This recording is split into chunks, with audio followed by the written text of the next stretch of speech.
When I think of abundance at Christmas, I think about our favorite Christmas book by Dickens. Here we go. But I think about The Ghost of Christmas Present and how he has that torch that's just dripping with blessing and about how he's just sprinkling it on everybody and making everything better everywhere he goes. And that's the kind of magic I actually think about when I think about Mom being the magic of Christmas. Yeah. She's just that torch sprinkling amazing blessing all over the house and everywhere they go.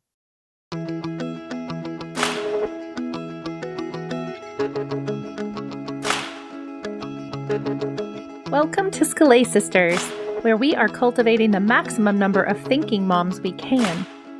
This is the podcast for classical homeschooling mamas who yearn for something more than just checking boxes and getting it all done. Schlect Sisters discusses topics that matter to those of us who believe that educating ourselves through reading widely, thinking deeply, and applying faithfully equips us for the task of educating our children. I'm your host, Brandy Wenzel. To get my free, almost weekly, mostly Charlotte Mason newsletter, go to afterthoughtsblog.net/subscribe and sign up. My co-hosts today are Mystie Winkler and Abby Wall.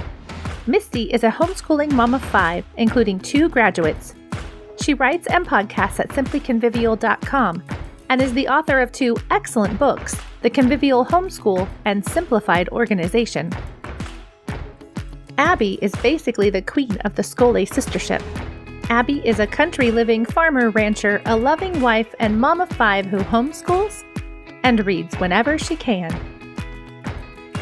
Have you heard about our Sophie Christmas gift? This year, our Sophie members are receiving a workshop on book selection that Mystie and I filmed with Dr. Christopher Schlect from New St. Andrews College. In a world of woke, how do we go about choosing books? If you want access to this Christmas gift, don't delay. Christmas gifts always disappear right after Epiphany. Just go to schlechtsisters.com/sistership and join as a Sophie. That's schlechtsisters.com/sistership. Today's episode is our annual Christmas episode. We begin by revisiting the theme of our very first Christmas episode, Don't Be the White Witch. We continue with a discussion of generosity and tradition making that you will love. And so, without further ado, let's get to it. Let's start off with our Schlect every day. Who would like to go first? I would like to go first. All right. Since, we're in our holiday season and our holiday episode, I, of course, am bringing to you a book about health and wellness and fitness because love you all. I am reading Forever Strong by Dr. Gabrielle Lyon. She's actually, I really love her podcast and pretty much everything she does. She's still a practicing doctor. She sees patients twice a week. So she's not just out there trying to tell you what to do. She's giving really, really practical tips and the reason for it. And I love her mission, which is just long-term health and wellness. She wants everybody to be fit, and fit for service is about as close as I can get to encapsulating her message. It's really great. She's not a Christian, as far as I can tell, but she is very much interested in promoting health and things that will long-term benefit all people. It's not just about, looking good or, gimmicky stuff. It really is. She studied in gerontology to begin with and end of life and palliative care. And so she has seen, the detriment of things when people are unhealthy versus when people are healthy and have great skeletal muscle and all these things. So she gives really practical guidelines. The information is really, really interesting. She's done a lot of clinical research as well. So she has good science to back her up on what she's recommending. She's actually against climate change, as far as I can tell. And she's definitely against cows are killing the environment. So I really love her. That's not always the case, in the health and wellness. They're always trying to promote vegetarian and vegan things, and she's not about that. She, I think, has some really balanced ideas about this and just some really great ideas. So I highly recommend it. She also reads it herself on an audiobook. And it's packed with recommendations and it's not like you have to do all these things to be a healthy person, like so many health and wellness books, but it's very much, you can do this. This will have long-term lasting benefits. And here's how you make it, sustainable for your life. So I just appreciate her message. Cool. So as far as I could tell, I have not yet used R.C. Sproul's Truths We Confess. I don't think so. In my school every day, which is surprising because I read it over many, many months because it's a long book. I like to read one systematic theology every year. Ever since we've done the 5x5 challenge, one of my theology books, I always have a theology category, and one of those is always a systematic. And I just actually really enjoy reading systematic theology, but they're usually very long, so I only read one. Good choice. Because we are now going to a church that holds to the Westminster. Before we were at a church that used the 3 forms of unity, which includes a Heidelberg Catechism. I realized I'd actually never really, I'm not even sure I'd read the whole Westminster Confession before. So I picked R.C. Sproul's Truths We Confess, which is a systematic theology using the Westminster Confession as its outline. So he goes through the confession and then just kind of expounds the topics of theology as taught in the Westminster. So it was really good. I mean, R.C. Sproul, like, you just can't get both deeper and clearer at the same time that with R.C. Sproul. He's pretty incredible. But this book was published after his death.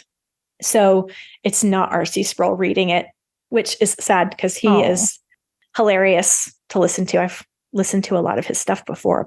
It's fun because it is read by one of his really good friends who you can tell is trying to channel his inner R.C. Sproul. He gets excited at certain parts, and he's trying to convey the R.C. Sproul personality in his reading. And that's kind of fun. That is fun. Well, mine is Mansfield Park by Jane Austen, which I have not read since I was in high school. So it's been a very long time. I'm reading it aloud to my children, none of whom have read it, as far as I know. I shouldn't say that. I think one of them read it on her own. Anyway, so we're not super far into it, but it's been interesting. In my opinion, this is why I haven't read it again since high school. It's not as good as the others. That's just my opinion. There's fighting words there. I know. I was kind of tempted to not say it because I knew I could upset some people. Maybe even you. I don't know. No, not me. I agree. I did find out that I did not know this, but this was her first full-length novel that she ever wrote. And so I thought, well, that might explain it a little bit. Because to me, it just feels like it could have been tightened up a little bit. A lot of her other books, I'm just always amazed at how it always feels like it has the perfect amount of words. The perfect, everything just feels very perfect to me. I like Mansfield Park in the sense of I always appreciate her character development and her deep understanding of how people think and her ability to display lots of different kinds of personalities and vices and virtues and all that kind of stuff. It's all there, but it never feels as tight to me. Or does it feel as tight to me? So anyway, it was just kind of interesting to find out, gosh, I mean, how young she must have been when she wrote this, which is just remarkable when you think about it. So anyway, we're having a good time, except for there's one whiner in the bunch, but it's fine. The question is, do you like Fanny? Right. I don't think that I think that she's surrounded by a number of unlikable people. And so my children, at least, are focusing on those people and not, but right now she's sitting on a bench thinking about herself and kind of pouting. Yeah. And I'm not impressed at all. So I don't know, but also she's super low energy. So she's a hard heroine for me to get into. Yep. So this is another unpopular thing because I actually super love Emma. Oh dear.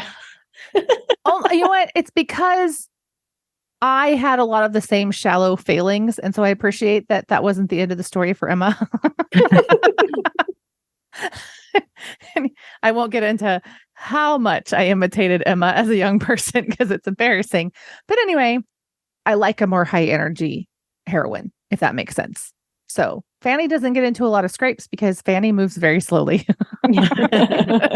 So anyway, it's good fun times. And I like a book in this sort of genre and style for this time of year for some reason. Like when we start hitting the holidays, I'm always in the mood for this kind of a thing. So fun time. Nice. Hi, Abby here to tell you about Sistership. Sistership is the place for homeschooling moms to ask questions and share tried and true principles from years of experience. We have thoughtful, intelligent, thinking moms that read widely, think deeply, and faithfully apply what they learn. We tackle serious topics, but don't take ourselves too seriously. We value educational principles over products, and we'll always be ad-free and drama-free because we refuse to take offense at differing opinions. We seek truth, goodness, and beauty, and would love for you to join us in Sistership. It's free. Come for the encouragement and stay for the fun. I'm going to start off by giving us a little history lesson because I actually researched ourselves to find out the exact dates of things because we're kind of circling back around to one of our very early Christmas themes, but we're going to expand on it. We're not just like redoing an old episode or anything.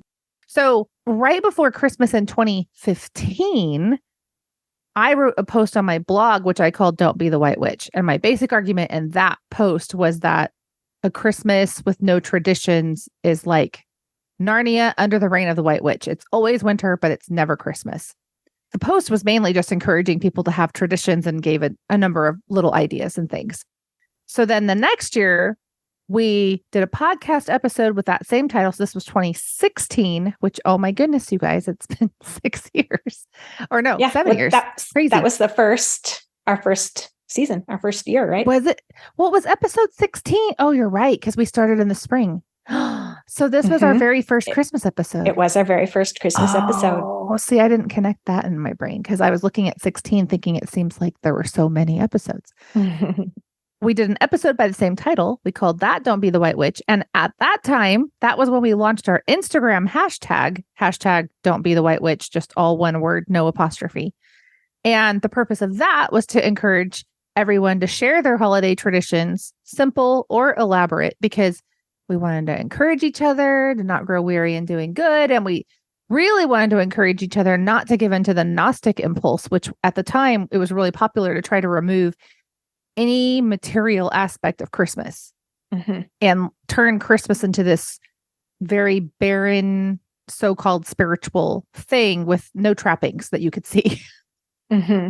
So this episode, we're going to kind of build on those ideas.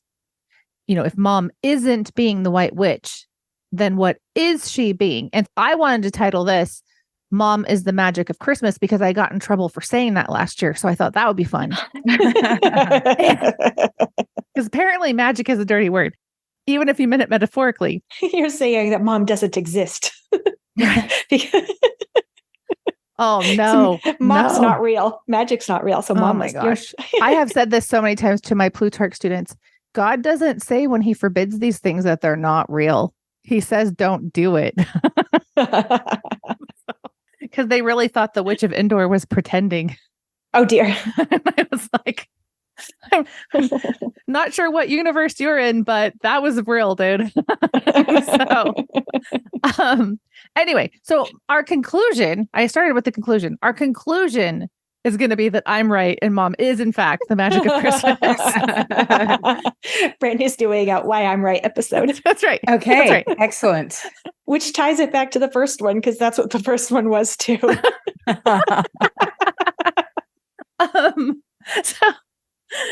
So we're going to get there, though, by starting with just a definition of generosity. Because if the White Witch had any characteristic, it was that she was completely ungenerous. And even when she looked generous, she had some sort of side angle that was going on that was not for real. I looked up generosity because Misty was driving somewhere and I was pretty sure she didn't have time. I'm so proud of you. Yeah. But if you'd like to read trained it us and make well. yourself feel better.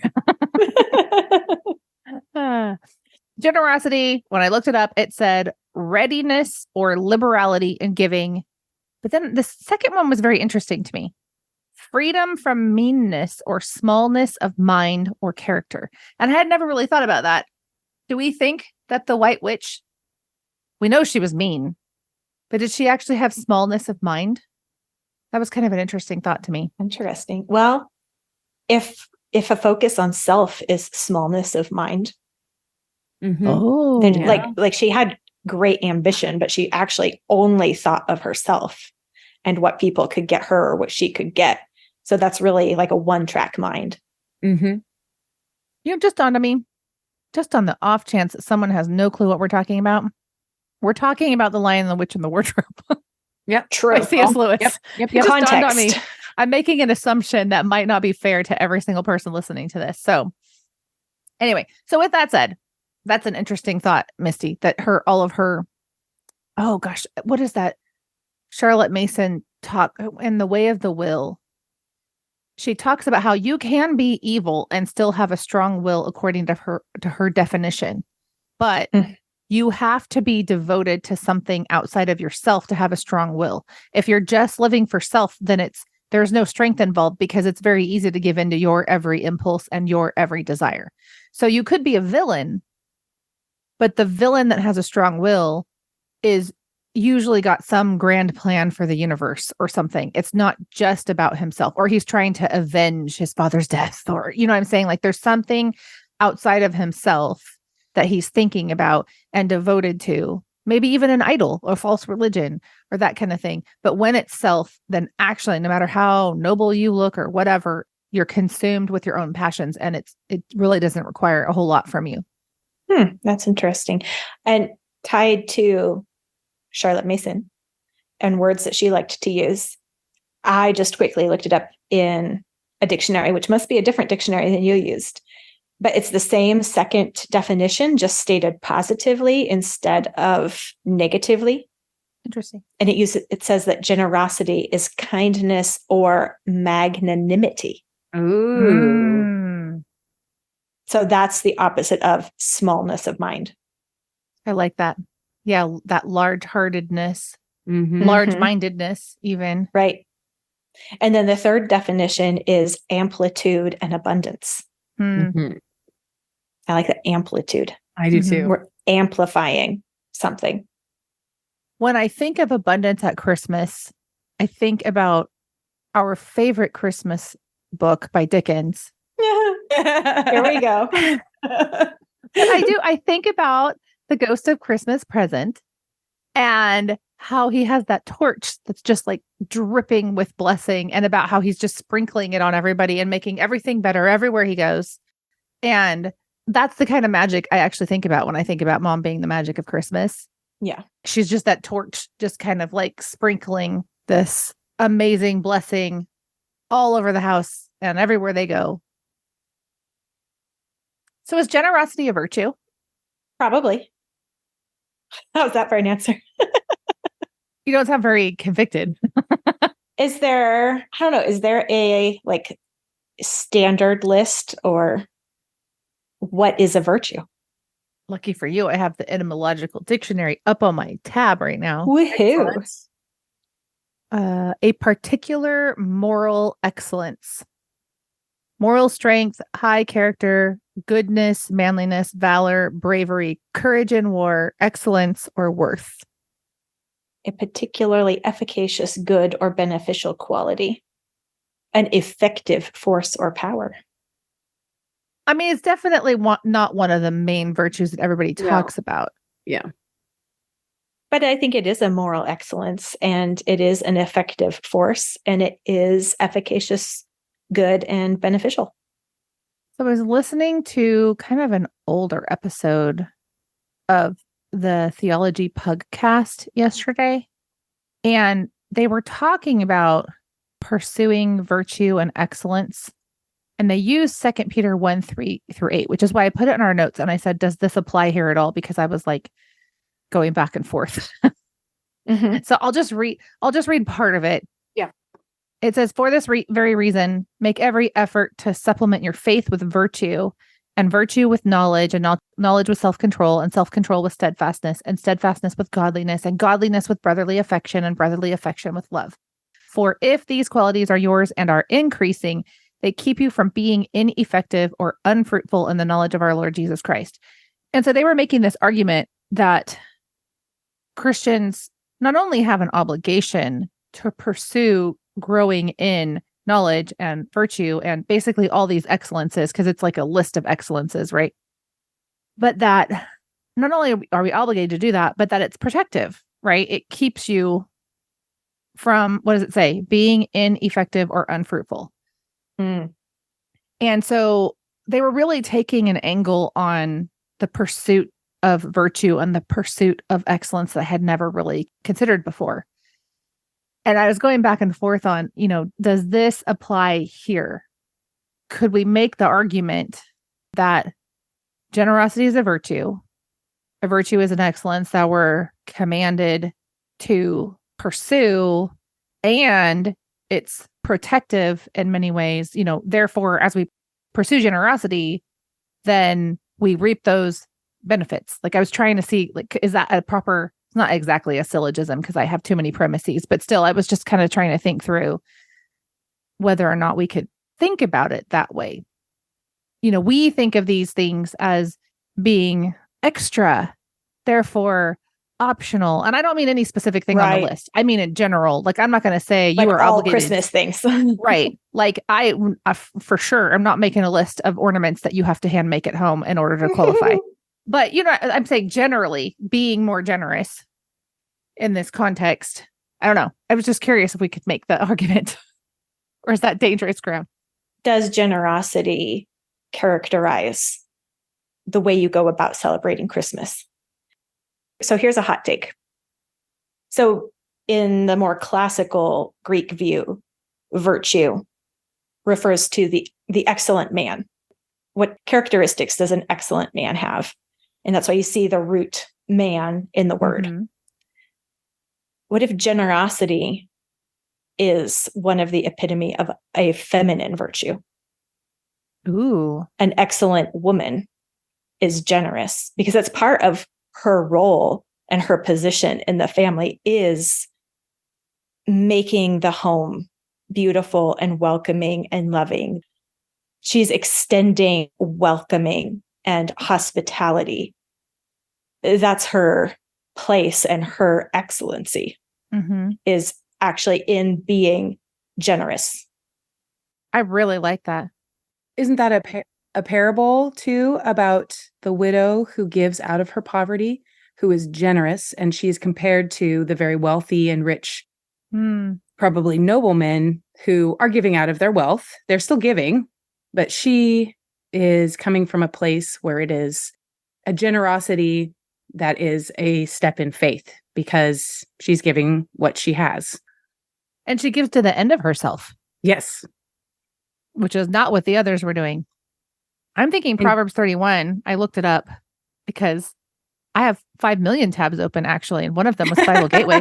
So I'm on a roll. Let's see how many tabs I can use before this episode is over. But, verse 20, she opens her hand to the poor, reaches out her hands to the needy. And then there is this abundance. She's not afraid of the snow because of their clothing and their bed coverings. And her clothing is this pretty elaborate fabric, if you know your history. And then you go down and it's like, she has this wisdom and this kindness. She looks well to the ways of her household. There's definitely this abundance and generosity that's kind of woven throughout the whole thing. Yeah. Definitely characteristic of her. Yes. Yeah, I like that. I mean, it's not that we would ever say generosity is not something men should pursue, but saying that it is part of what it means to be the ideal woman, I think you could totally... That would just make so much sense to me because women have often been in charge even just of hospitality. In fact, this might be a great place to transition, maybe not to the next point you have listed, but the other one, what does mom have to do with Christmas? Yeah, do it. I have a section here from Bavinck, The Christian Family. Okay. I'm not done with it yet, but It is an amazing book. I absolutely love it. He actually uses the word magic to refer to the work of a woman. I didn't even realize that until I was just looking it over. I'm like, wait, she magically. I'm like, well, here you go, Brandy. That's right. I feel so validated. I forgot he did that. So this is page 95. If anyone has the book and wants to look it up, he's talking about the family and nurture. He's just had a paragraph on the husband as the head of the house. Then he says, the wife has a different place and task in the family. If the husband is the head, then the wife is the heart of the family. The husband brings in the fruits of his labor. The wife distributes them according to each one's need. The husband gives, the wife receives. The husband establishes the family. The wife preserves the family. The husband conceives the child, but the life of the child is intimately developed along with that of the mother, far more than with that of the father. The husband exercises power directed outward and influence directed inward. The wife exercises power directed inward and influence directed outward. When, according to his duty, the husband brings in the reward of his toil for maintaining the family, then the wife takes that reward in receipt and apportions it according to the need of each. She organizes the household, arranges and decorates the home, and supplies the tone and texture of home life. With unequaled talent, she magically transforms a cold room into a cozy place, transforms modest income into sizable capital. And despite all kinds of statistical predictions, she uses limited means to generate great things. Within the family, she preserves order and peace because she knows the character of each person and knows how to supply the needs of each. Far more than the husband, she lives along with all her children. And for the children, she is a source of comfort amid suffering, the source of counsel amid need, the refuge and fortress by day and by night. I love that. One of the things that we put in our notes was, what does it mean that mom is the home atmosphere? And I think that paragraph that you just read totally gets at what it means. Yeah. Well, I think that the HGTV, the magazines, Instagram, or whatever makes us think that our decor choices set the tone and atmosphere of our home. That, we need to have this or that accessory or look going on to make things cozy or beautiful. And the real baseline beauty and comfort in a home is the mother herself, the very heart of the home. Yes, which is much harder than just buying decor or doing a renovation project, right? Having the heart, being the heart and helping those in need, right? Seeing those needs and being there to support, encourage, and comfort, right? Those people closest to you, right? And it's so easy, especially like when we get so busy and frantic, that we become more drill sergeant-y than that mom who is comforting and encouraging and seeing the needs. That's a much more challenging job. And often, one of those jobs that isn't, we talk a little bit about like it being a thankless job, right? Or at least a delayed thankfulness, right? Misty, don't you always say you'll thank me when I'm 30 to your kids? You'll thank me when you're 30. Yeah. So it can be, feeling like we're outpouring a lot, but that is what we are called to. And that in our me generation or our me society, where it's about, well, how is this helping me? It flips it upside down on its head. And it is so important that we remember, for whose glory and honor are we going for? Not our own. To God be the glory. And that is where we can draw our strength, right? Mm-hmm. That it isn't about us. And it isn't necessarily about, the material things, though that is part of it, right? It's our attitude and our atmosphere. Yeah.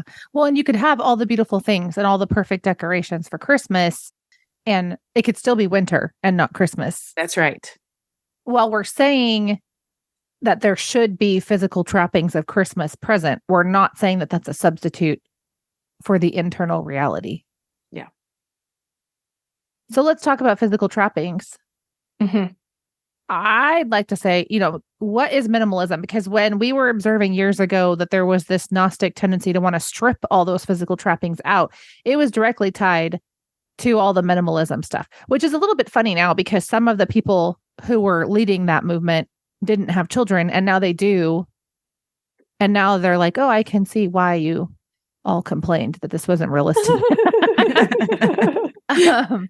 But with minimalism, I don't think that it gets everything wrong. No. So what do you think it gets right? And what do you think it gets wrong? Minimalism is attractive, right? Because, it's the promise that we can simplify things and there will be peace and ease in our homes. And therefore we don't need these things.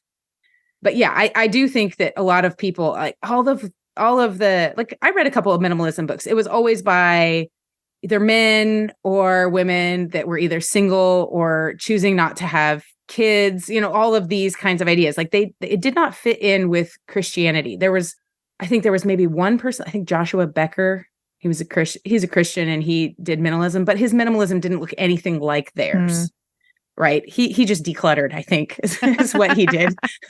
And he did it because he was like, I was spending so much time dealing with stuff that I wasn't doing the things that God was calling me to. I was, right. and he put it as I was focusing on stuff instead of the people that needed, to be pastored or to be ministered to, right? Like he had a thing. And I think that minimalism so often was about just getting rid of things.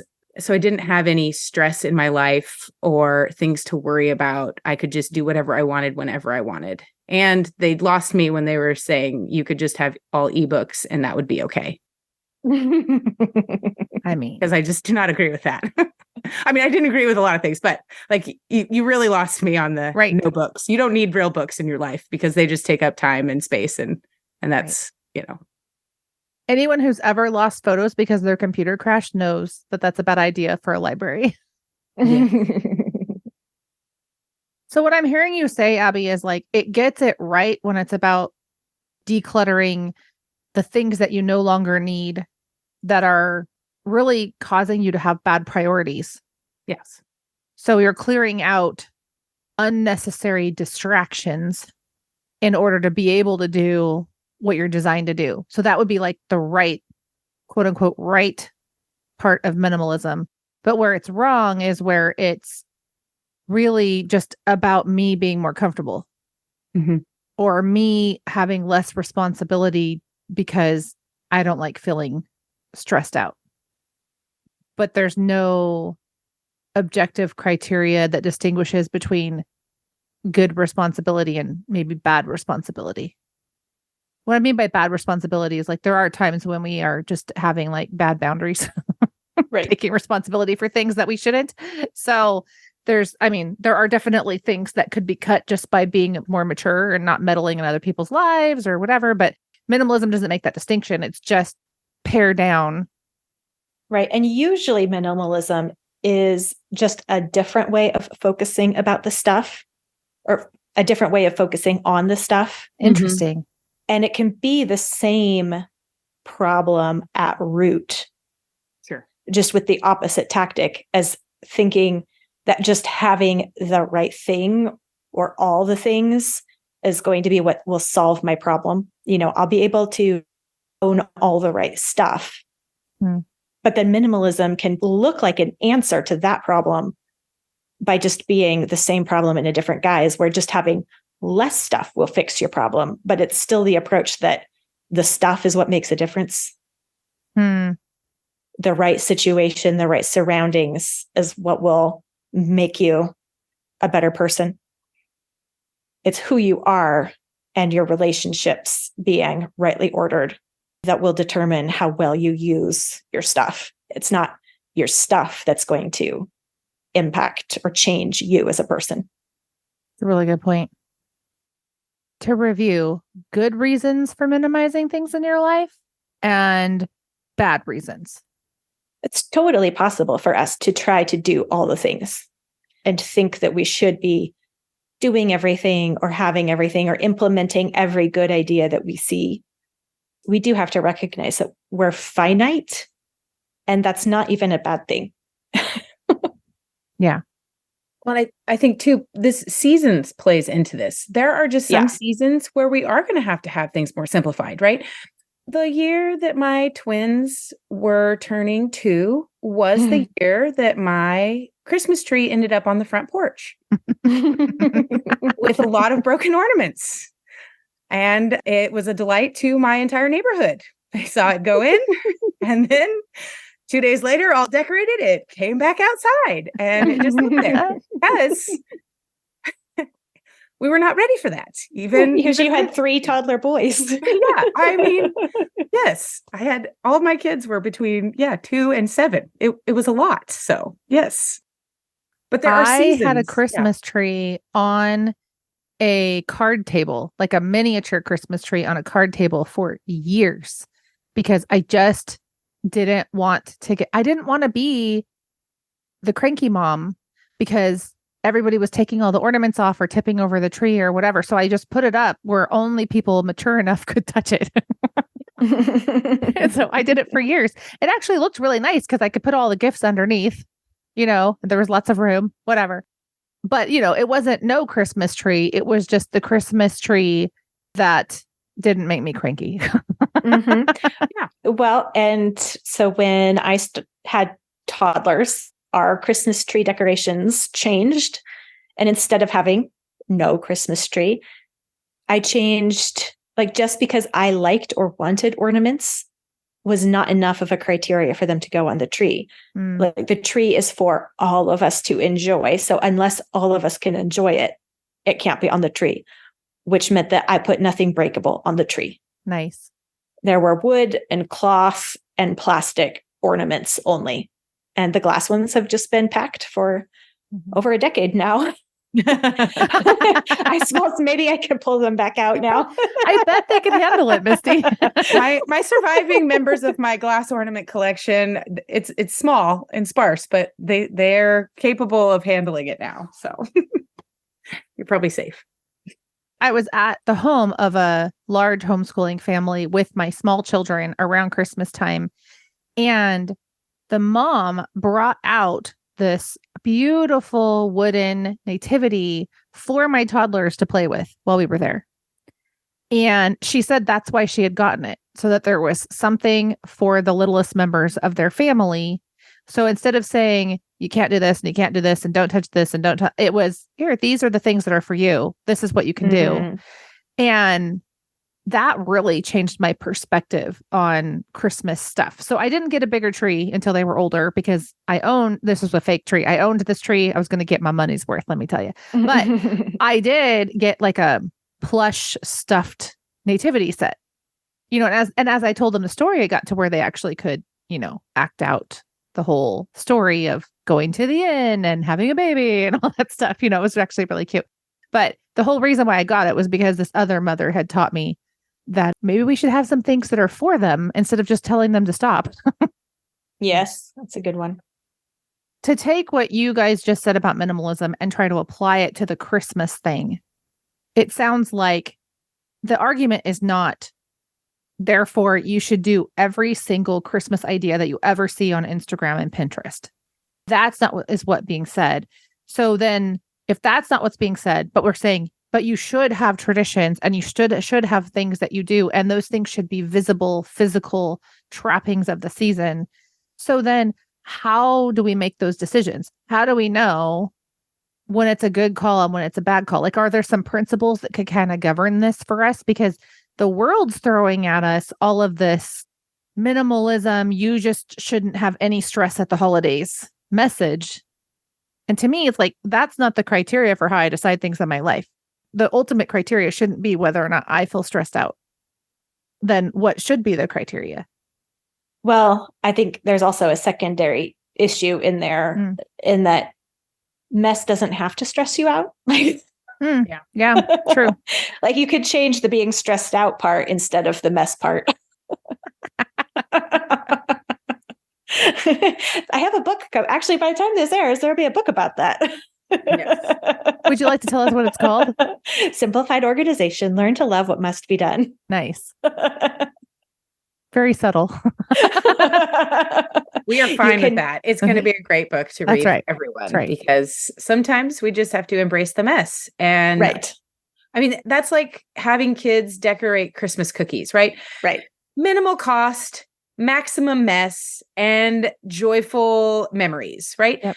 Mm-hmm. Now, as you get older, you probably don't need to make as many because kids grow beyond like wanting to do as many cookies as possible. Like there's just things that we can change and shift, and we don't have to do, right? We can make 1 or 2 types of cookies. We don't have to make 12 different cookies, right? I saw a book and it was like 24 days of Christmas cookies, and it was like a different Christmas cookie for every day of the month. I'm like, that's a lot. That's a lot. But maybe a few cookies, right? There is abundance in, and generosity in making good choices too, right? Mm-hmm.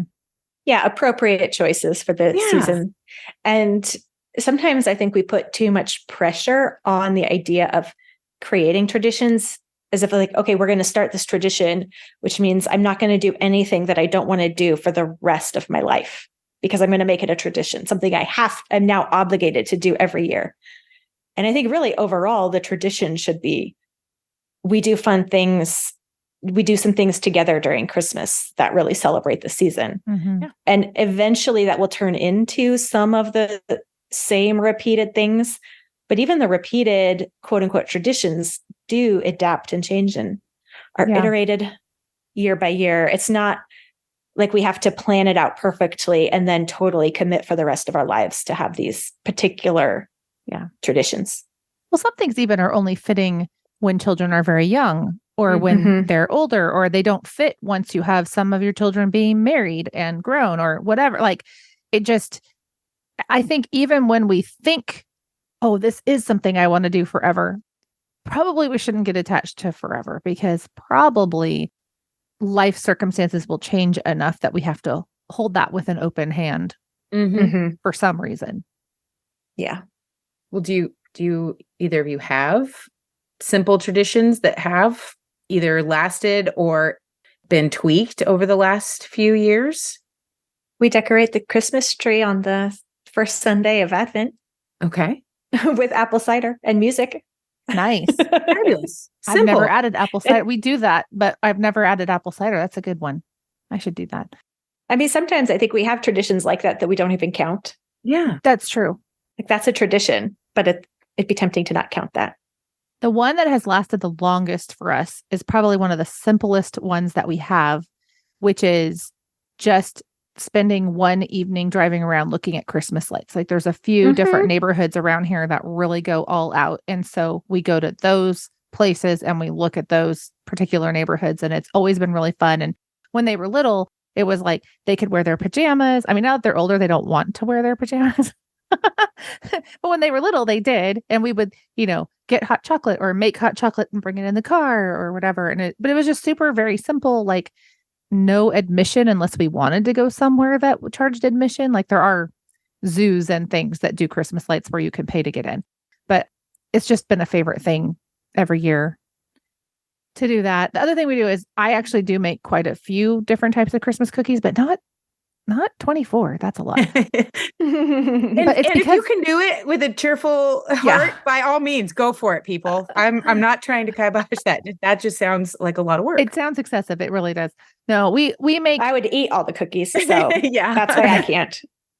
This ties back to the chocolate thing she talked about a few episodes ago.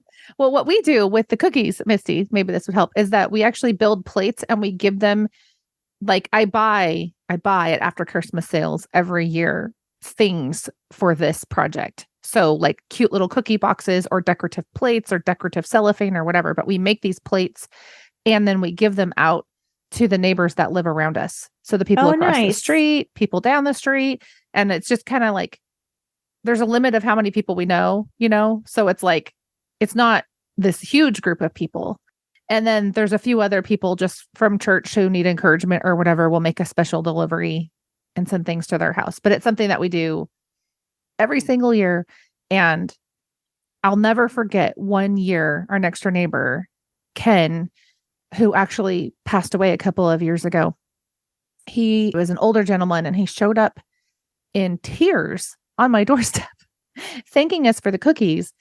And it was because one of the cookies I made was one that his mother had made for him when he was a child growing up. Oh, And it just brought him to tears. And I was like, this was the simplest cookie I ever made.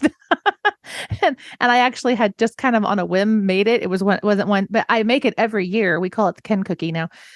But he, for years, looked forward to these cookies that my kids delivered to him because they had his mother's cookies on the plate. But it was amazing just what baked goods could do. And it was great because I actually didn't keep so many that I felt like we were gorging ourselves on cookies. I kept some, but most of them went out to other people. So it was a great way to cook a lot and not eat a lot. Well, if we don't have a family event on Christmas Eve, our family tradition it's great because it simplifies my dinner plans and it is a delight to everyone. We buy a bunch of different appetizers and I can usually get them in the freezer. And so I have it all prepared and then we just pull it out and we make kind of a snacky dinner and we kind of dress up and listen to music and do sparkling cider or something. And we have these kind of appetizers like wontons and egg rolls and little mini quiches and things like that. And it's super fun and it's not food that we get usually very often. And so and everybody really enjoys it. That sounds really fun. Yeah, that's nice. I know we need to start wrapping this up. I don't know that we've completed the argument that mom is the magic of Christmas. So maybe we need to explain the greater meaning of that.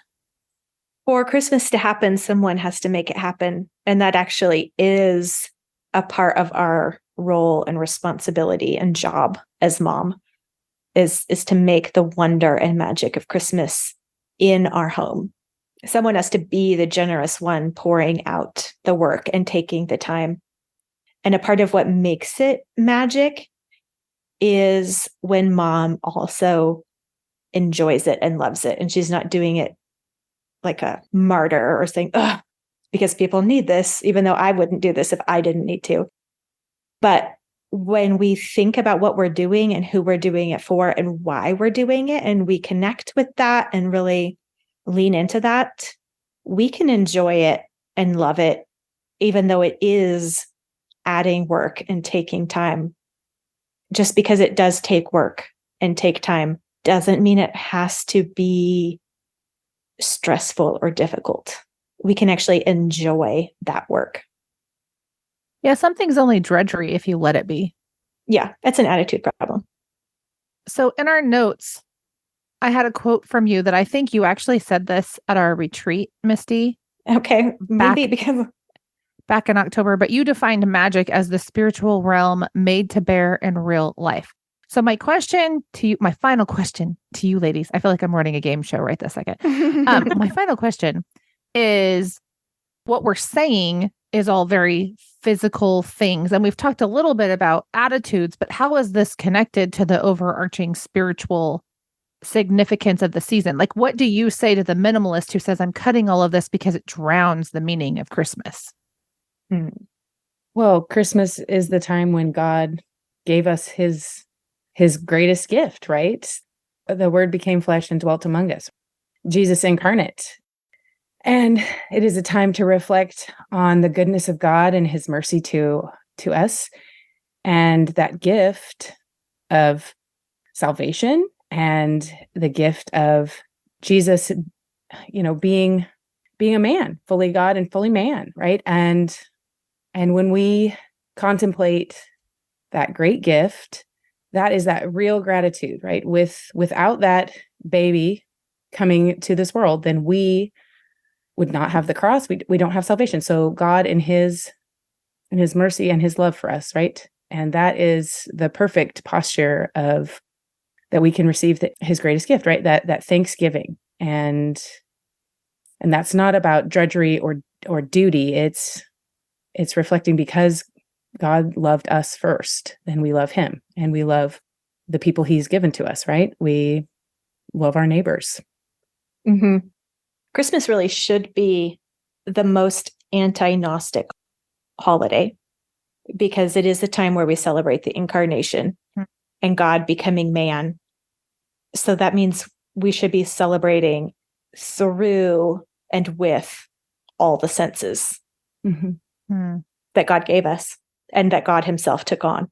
Yep. Psalm, is it 127? Taste and see that the Lord is good.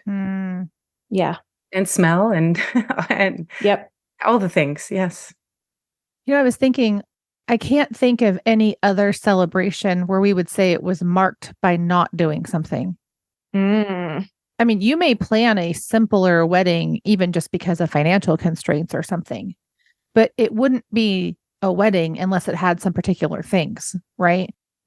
And same with a birthday party. You could have a birthday party that was more elaborate or less elaborate, but if you didn't have certain things, you wouldn't be able to call it a birthday party. And so I have sometimes wondered, why would we think that we should do lots of subtraction? I understand the argument of it drowns the meaning. Like, I will honestly say we never did Santa for that reason. I'm not against Santa. I'm against my children telling other children Santa's not real. That was a problem.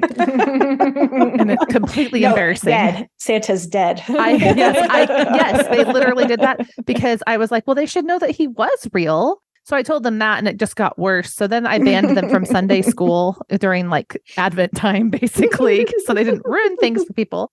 But anyway, this idea of the event being drowned by the trappings of the event. But what if the trappings are what make it what it is? Yeah. If I wear a black dress to my wedding, I don't look like a bride. I don't seem like a bride. People might not remember me as a bride. If I celebrate my birthday by doing nothing, I didn't celebrate my birthday. I understand the concern about things drowning it out, but by making it seem like every other day, we make it seem like it's not special. Yeah. Honestly, I really think the world would like us to act that way. It would like us to treat the incarnation as if it was just another day. Not something worth celebrating for a month. Right. So I feel like that's what we need to guard against. They tell you to cut back, and I say spread it out and go all the way to Epiphany. Honestly, that's what I started doing because I realized I was overwhelmed because I was trying to do too much in a single day, but there were all these boxes I wanted to tick. But if I just took it out to Epiphany, guess what? It was really great. I love dragging it out. Maybe that's the solution for some people. Are there any final thoughts before we go that you guys would like to share? I think just do Christmas and enjoy doing Christmas. And if you're having a hard time with getting ideas that are on Pinterest or on social media outlets or even, good sources, right?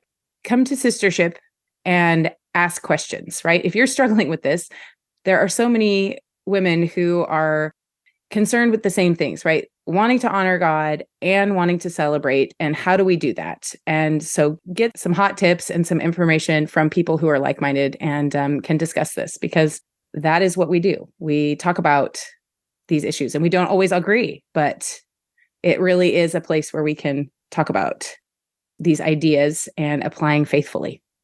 Yes. All right. Thank you guys for coming. This has been fun. Thanks, Brandy. Thanks, Brandy.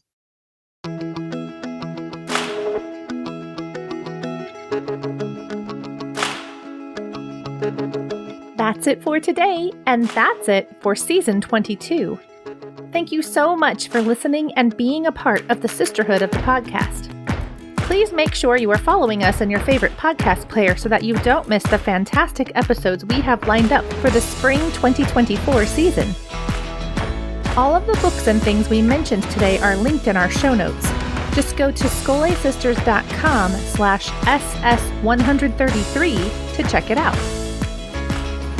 Remember, it's not too late to get access to this year's Sophie Christmas gift, the workshop with Dr. Christopher Schlect on selecting books for your curriculum.